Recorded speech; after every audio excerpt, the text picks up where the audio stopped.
Africa, the Springboks, champions of the world. We are the world champions. Not him or her. Not some of us here or there. Not them. We are the world champions. All of us connected. Indeed, a cup of gold at the end of the South African rainbow. It's go time, Boga. It's go time, Janse.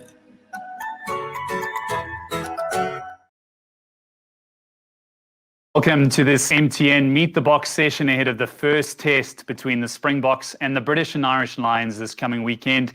The excitement is really building.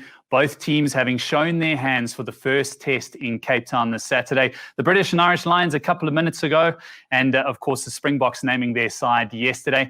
I'm privileged to be joined by two fairly new faces in the Springbok fold. Sharks fullback Aphelele Fassi, the weekend special, and French base Montpellier lock Nico Janse van Rensburg. Gentlemen, thank you so much for joining us today. Yeah. Fantastic. Of course, we've also got a few staff from MTN watching today, as well as some of my colleagues from the media fraternity. Welcome. And I'd like to encourage you to turn on your screens if you feel comfortable. And I will open up the floor to questions as we move on through the sessions. But I am going to kick things off with some questions of my own today. And I think I'm going to start with you, Aphelele. The last month must have been a bit of a fairy tale for you, being drafted into the Springbok squad. Just first off, what's it like being a Springbok? You're in the camp, you've got a test match to your name. That must be a fantastic feeling. Honestly, it's been an amazing experience. Just as a young kid growing up, just wanting to be essentially and finally doing so has come to a point where I feel like blessed and honored and privileged to be in a setup like this. Yeah, it's been quite a journey, and I'm truly enjoying it. All right, Aphelele, we're gonna try and work on your connection there, and I'm gonna throw it over to Nico for a couple of questions while we try and get you back on the line. Nico, I'm going to take you back a few years. Obviously, you were schooled at Uffies in Pretoria. You spent a few years at the Bulls, but you made an early exit and you went across the pond and you started playing your rugby in Montpellier in France. Can you tell us a little bit about why you chose to move to Europe so early in your career? Yes, so at that stage, Jake White was the coach at Montpellier, and my path at the Bulls just came to a halt. I got a good opportunity to go overseas, and my main reason was to get good game time under the belt. And a year or two later, I've been playing a few games there. It's been a real pleasure. With the long season in France, we get up to 30, 35 games a season, and it's really helped me as a player. So it was a good choice for me to get going, building momentum into my career and pushing forward as a player. Nico, you made mention of Jake White obviously being at the helm of Montpellier back then. How much of a role did that play in you making that initial decision to go to France and having the likes of former Springboks, Bismarck du Plessis, Jan Serfontein, Johan Goosen, those kind of guys in Montpellier? How much did that play a role in you deciding, hey, I'm going to go and play France in France a lot earlier than most other Springboks would? For me, like when I found out Jake actually wanted me there, it was an easy decision for me. He was at that stage the World Cup winning coach. With all the South Africans moving to Montpellier there, it was an easy decision. They welcomed me with open arms. I learned a lot from guys like Janse du Plessis and Piers Peace, and there's just a lot of experience at that stage at the club, and I learned a lot from guys like Janse, and I appreciate their help, and it really helped me as a young guy because I went over when I was 22 years old, and it helped me as a young player. Nico, I find it funny that you said, I've got a few games underneath my belt. If you go and look at the records, I think you've played more than 100 games for Montpellier. In terms of French rugby, that's quite a stat. What was the biggest difference moving from the Bulls to playing club rugby in France, and how much did that develop you as a player and allow you to step into the Springbok fold a couple of years later? I think the main difference between South African or Southern Hemisphere matches and French rugby is the tempo of the game, and the players is a little bit bigger. I think when you play Super Rugby, it's a total different challenge with the tempo what the All Black sides bring to the match. Where with French rugby, you can face up with the French flair mixed up with the moment players weighing 130 kgs playing at 8 men. So, and when it gets winter, when the winters arrive, it's a wet, scrumming, mauling type of play. And as a forward, you get challenged a lot, and your game gets challenged. So I think as a tight forward, that really helped me. All right, I'm going to throw it back to Aphelele because we do have him on the line, but I just wanted to remind you, those that have joined us today, you are more than welcome to turn on your cameras. And if you'd like to ask a question, please drop it in the comment section or even turn on your camera. Give us a shout if you do want to ask a question in the next couple of minutes. Fassi, throwing it back to you. Yep. You're a Springbok. Yep. You've joined an esteemed list of players that have scored a try on debut. Take us back to that moment. When you saw Peter Steff get the ball and he gave it to you, try line ahead of you, a couple of players to beat, what was going through your mind? I think there was a lot. I don't want to lie. But yeah, I think during the week we were prepped as wings that any type of space that we see in front of us, we should back ourselves and just and head for the try line. I think during the week the coaching staff gave us the go to do so, and when it happened, I just told myself that I have to back myself and just score and finish the try as a wing's job. Just in terms of facing Georgia, obviously you became a Springbok with that first test against Georgia. They're a nation that's improved a lot over the years. Even though it's Georgia, how much of a step up was that from test match level, coming from the Sharks? Yeah, pretty much a huge step up. I'll say, obviously, physicality-wise was quite immense. It was a very good challenge from them. In the small battle that we had to face. But yeah, it's a big step up. Technically, physically, and yeah. I think it's a huge step up from Super Rugby and to international rugby. Nico, I'm going to throw it back over to you. I found it quite interesting when Rassie Erasmus and Jacques sat down and named the squad that was going to be facing the British and Irish Lions. Rassie even admitted that Nico Janse van Rensburg was probably a name that not many South African fans would be that familiar with, just considering how early you went across to play your rugby in France. When did they first give you a call and indicate to you that you were in their sights and within a shout of making the Springbok squad? So the first time I was in contact with Coach Jacques was last year, March. I got a message one Monday morning, and he just asked me, am I interested? If not, just say so. But obviously, it's a dream to play for the Springboks. So my first reaction was, yes, please. I'll just name your date and time and I'll be there. So it's been, then the lockdown happened, and a few of the test matches were postponed. And then a year later, now we're into the Lions series. I believe we've got a question coming through on Hop-In. Obviously, we've got fans joining us virtually. We'll throw it across to them if our first fan is going to join us and throw a question over in the chat. There we go. I see. So here we go. Here's the question from the chat. the backline selection suggests that we'll see a lot of running from the Springboks on Saturday. Fassi, maybe I can throw this one over to you. Are the Springboks going to be running the ball a lot, or are we going to see a bit more of a kicking game from South Africa on Saturday without giving away too much of the game plan? I just feel like we will take the opportunities where they needed to be taken. I think we're definitely sticking to the way we've always played and how we play as South Africans. So I think there's nothing much that's gonna be different in a sense. We'll take opportunities when they needed to. All right, we've got another one in the chat there as well. With the current COVID-19 regulations, there's no fans.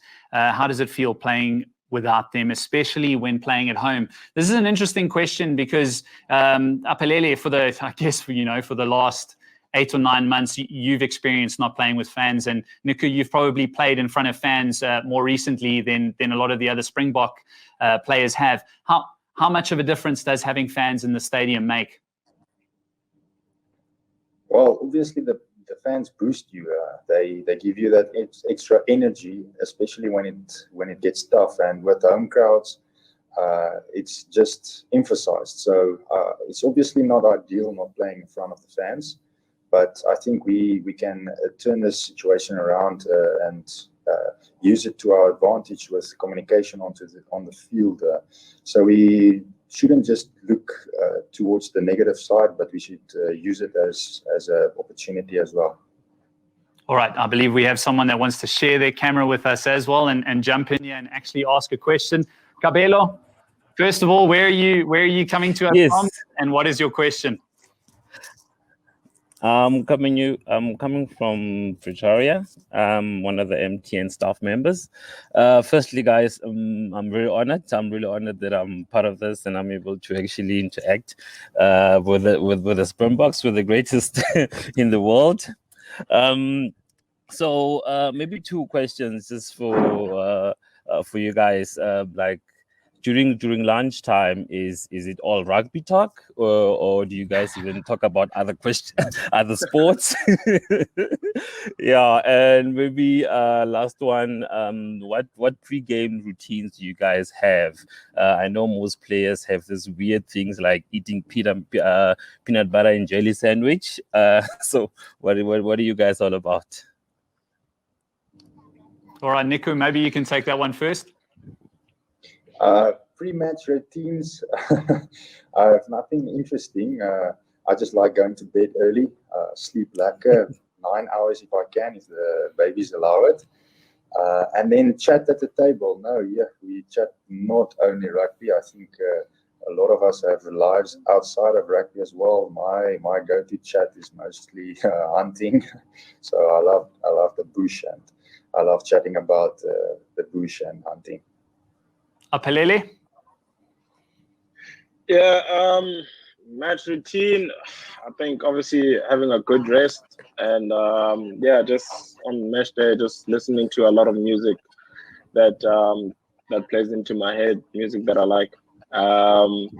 Chat on the table, I think, obviously as Nico said that we chat about anything. I think anything that comes into mind, not only sports or rugby. I just want to add on to that, Nico. You made mention of it. A lot of guys in the Springbok team, have families, have kids, young families.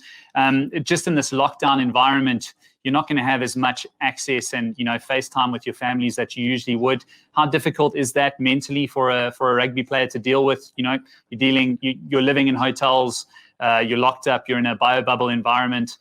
How has that transition been mentally? There's one, you can either see it in the one way where it's draining and you're missing your family, you don't get the opportunity to see your family every day, and then you can see it as a positive where you can focus on what needs to be done. I think there's just 3 weeks left. We need to focus on the British and Irish Lions now, so we can stay focused on that. So there's two parts of the situation. One part is, yes, you miss your family, but the other part is you can stay focused on the job that needs to be done. And staying in the theme, just in terms of your free time, I know the Springbok schedule, day to day is pretty busy. You guys do a lot of extras, whether it's in the gym or video work and stuff like that. When you do have free time in a COVID-19 bio bubble environment, what do the guys do? Are you guys playing FIFA in your free time? Are you watching Netflix? Yeah, I'd love to know. Fassi, you first. What do you do with your free time when you're in the Boks camp? I prefer to play PlayStation. I've got a PlayStation with me, or watch a bit of Netflix, catch up on my series. Yeah, that's about it, I guess. I can see the PlayStation in the background there, so you haven't hidden it very well, and now we know you're telling the truth. What's your favorite PlayStation game, and who's the best FIFA player in the Springbok squad? Obviously FIFA. I haven't played against many guys. I think the guys that I've played with now have currently just left us. So I can't pick one. Nico, what do you tend to do with your free time when you do have it in the Boks squad right now in this environment? We're actually very lucky. We have a heated swimming pool. So as soon as we get back from training, I'm straight into the pool, relax a little bit, and then off to the next thing. All right, we've got another question on the chat here. I like this one, Lebogang. Who is the toughest team or player that you've played against? And this is always such an interesting question to ask different rugby players, because obviously different positions go against different opposition. Nico, maybe we can start with you. Toughest team and toughest player individually that you've gone up against? The toughest team I've played against would be Cast in France, top 14 final. And that specific match, they just pitched up with a brutal defense and came off the line very similar to the Springboks. Obviously not in the same class, but they just smashed us with the forwards, and they came off the line. We bought everything, and they just beat us back. So that's would be Cast in a top 14 final 3 years ago, and then the most hard player to play against. There's so many players, but I would go with Jerome Kaino from Toulouse, or former All Black. All right, very good. Fassi, toughest team and toughest player?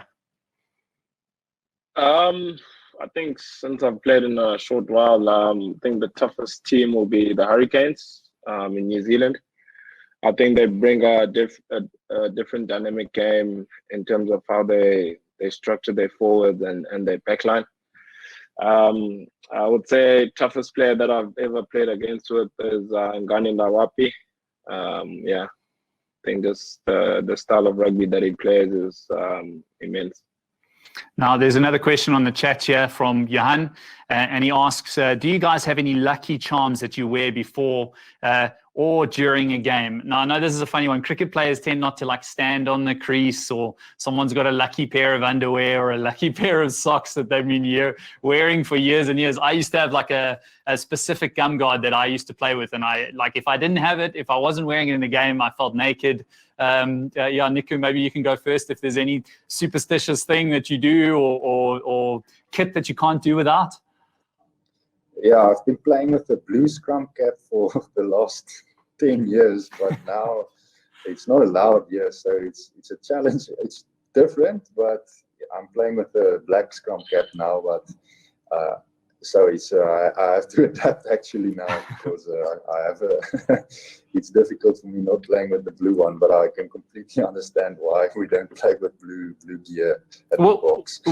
Okay, so is that just a Springbok? We don't want you wearing blue. You need to be wearing black or green. Is that what it comes down to? Exactly. Okay, exactly. Perfect. And that scrum cap, is it the same one that you've been wearing for 10 years, or does it just have to be blue? No, it's the same one for 10 years. The thing's worn out. I was going to say, surely there's no padding left in that thing. No.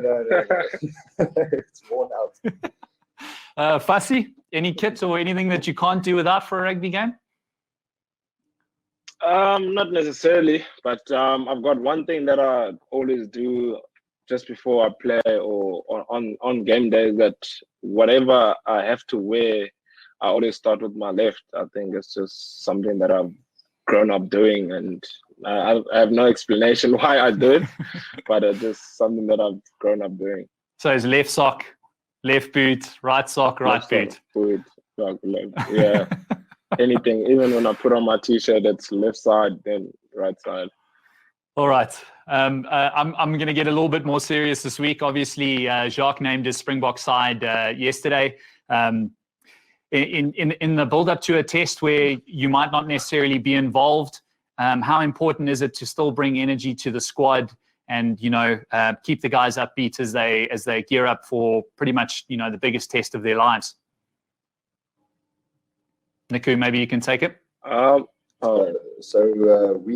Our job is to prepare the guys for the weekend. So it's very important for us not to lay down and feel sorry for ourselves. Our job is to be at our best, to prepare them to be at their best. So for us, we're trying to prepare our team to beat the British and Irish Lions on the weekend. So that's our main focus, is to get the team into environment and a space where they can perform at their highest level. That's our main objective for the first week.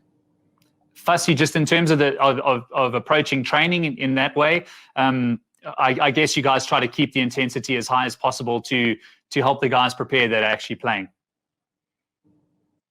Yeah, definitely. I think, as Nico said, now our role is just to prep the guys in the small individual areas that we've analyzed, and just to make them amped for the game on Saturday, and obviously know what's coming. All right, Nico, I just wanted to ask you. Obviously, you're in the Springbok camp. You've got a taste for it now. When are you coming home? Are you considering making a move back to South Africa? Is that something that is on future plans for you? At the moment, I'm not sure. If you asked me this question last year, I wanted to come back with a heartbeat. I was ready to pack my bags, but times have changed, and so I'm not sure for what the future is holding for me. At this moment, I'm still in France for another season, and we will see what happens after that. All right. Before we wrap things up, I want to get some score predictions from you, gentlemen. I'm 100% sure you'll be backing the Springboks to win the first test, but it's probably going to be pretty close. Fassi, what do you think the scoreline is going to be? Give me a guess here. I'll go 17-3 Springboks. 17-3. 17-6, sorry. 17-6, okay. 17-6 Springboks. So 2 penalties to the Lions, that's all they'll get on the board. Nico, what do you reckon? I think it's also going to be a tight match like the first one with the SA side, but I think it's going to be a little bit higher score. Maybe we're going to get 24-20. All right. Gentlemen, thank you very much for joining us today. It's been great to see you guys in action over the last few weeks. I think we're all behind the Springboks for this first test. It's been 12 years since we've seen the British and Irish Lions on our shores, and we hope to see you guys in match day 23 over the next 3 weeks. And if not, we hope you keep supporting the boys and really getting behind them. But thank you so much for giving of your time. We really, really appreciate it. One more push is a renewed drive to encourage the public not to give up now. It asks that all of us keep our masks on, wash or sanitize our hands, and maintain a physical distance from each other until it's safe to no longer do so. In this way, we will be able to get back to the old normal, or the best possible version of it, sooner rather than later. Thank you very much for joining us this afternoon, and we will see you next week.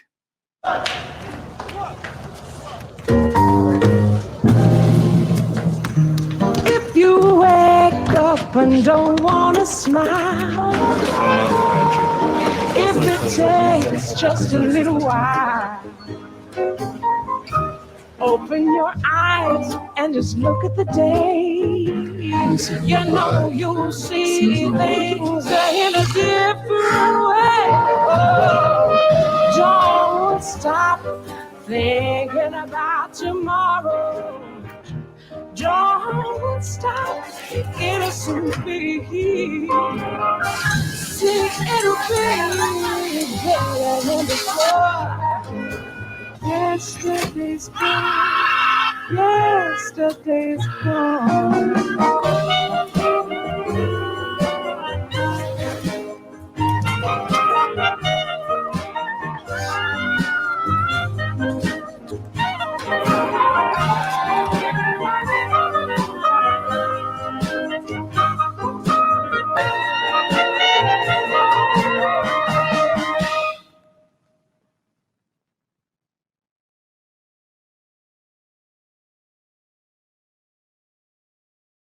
Everywhere you go, MTN.